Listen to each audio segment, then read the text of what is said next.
What is up YouTube, and welcome to this Doomsday Clock panel video. So if you're new to the channel, a like and a subscribe is super appreciated if you did enjoy the video. And you can go and check out my reaction to the original Doomsday Clock trailer video with Jeff Johns as well on the DC Fans channel.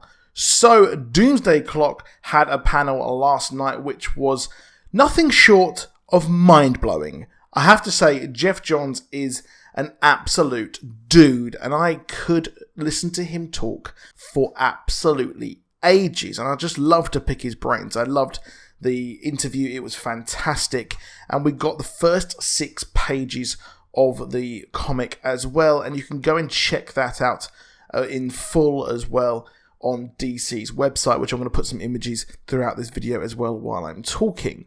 And what was really cool is the fact that we now know that Watchmen, or at least Doomsday Clock, is a sequel to Watchmen, and it takes place in November the 22nd, 1992, which is an incredible big weekend for DC, which was in fact the day or the around the time that Death of Superman came out. So that is a humongous DC thing, which is of course a no accident, which Jeff Johns mentioned that it is a big day for DC and was a big time for DC. So that is a big thing because, of course, Superman is a big part of this crossover. And, well, what is going on? Because we had Mr. Oz, which we thought was going to be a huge part of Watchmen and everything like that. And it turns out that it was Superman's dad, Jor-El. So it hasn't really got a huge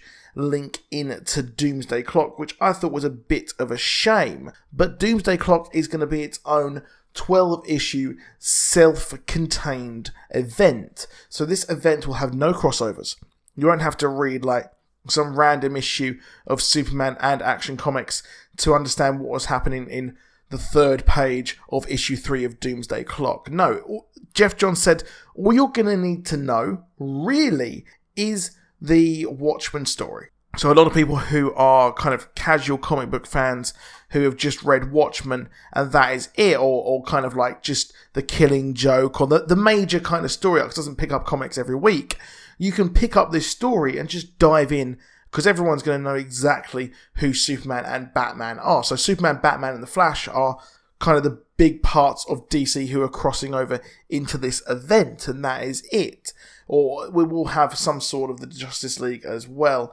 But really, it's going to be Superman who is front and center, who will be having a conversation as well with Dr. Manhattan. And of course, Ozymandias is also in this as well. And Ozymandias is going to be having conversations with Lex Luthor, who Jeff Johns teased will actually be a very fun encounter, because they're two people who think that they're the smartest people in the room. Well, in actual fact, they really are the smartest people in the room. So I'm very excited for an interaction between these two super minds, these mega minds, if you will. But further to this as well, we will have Batman, who has picked up Rorschach's journal, and obviously we've had the button which came into his being as well.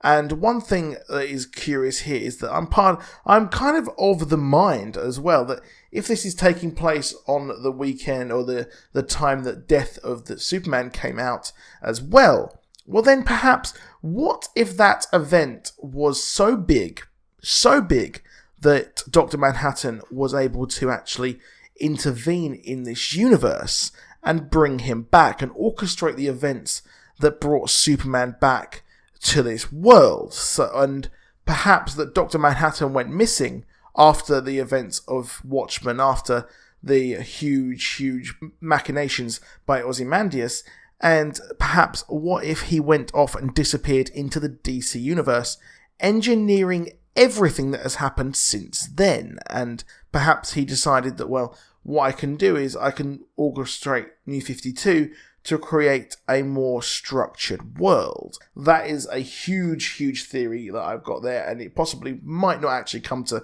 fruition because I could be incredibly wrong, which I probably actually will be, but it's something which I think would be pretty neat. And as well as this, it looks like the great lie has been revealed, and Ozymandias' plan to unite the world under one threat and one looming threat, well, that is in reality actually a good idea, and something which at the time when I was reading, I didn't really think it was really that evil. It was actually a very brave thing to do, and worked until, well, the US were incriminated in his event, and someone published the extracts from Rorschach's journal, and it was revealed, and this has then created the looming threat of a nuclear war. And the End is Nigh panels which we saw are actually set in the Watchmen world, and it's not really clear how the DC characters will actually be involved in this crossover from the panel, but they will be, and it will be simply not just a battle of Dr. Manhattan punching Superman or Batman punching Rorschach. It will be a meaningful story, which is what we actually want, and it will be fitting in with the tones of the original as well. And Rorschach is back after he died in the pages of Watchmen, which leads me to think that maybe this isn't actually the Rorschach we know. Perhaps it is someone else who found his journal and decided to carry on his legacy, which, you know what, looks really, really interesting. And I love the fact that when he's revealed, the guy's like, no, I don't want to break free. I don't want to get out of here. I want to just, carry on in here. And the problem here is they're making a big risk about bringing Rorschach back because, well, as we know in comics, people never actually stay dead for that long. So if you're bringing someone like this back, you've got to do it in a very clever way. And really, this is a big thing for DC to actually do, and bringing it back in this way is a tricky subject, and the story just has to be perfect. So, of course, there are time differences between these two stories, with one being set in 1992 and the DC universe actually being set in the current time. So there is that, and that will actually be explained. And as well as this, the Black Freighter, which you will remember from Watchmen, is of course a huge companion piece to Watchmen, and this will actually be addressed, and they will be doing their own version. So I'm very excited for this. Let me know what you think in the comments below. This is risky, but it is on Watching the Panel, and you can watch that. It is on YouTube as well. It makes me feel a bit better inside, that I think that he's got a good grip on what this can be, and it's not going to be some simple kind of money grab, cash grab to get to a hell of a lot of book sales. But that is it for this video. Please do drop a like, please do subscribe, and I'll see you soon, and goodbye.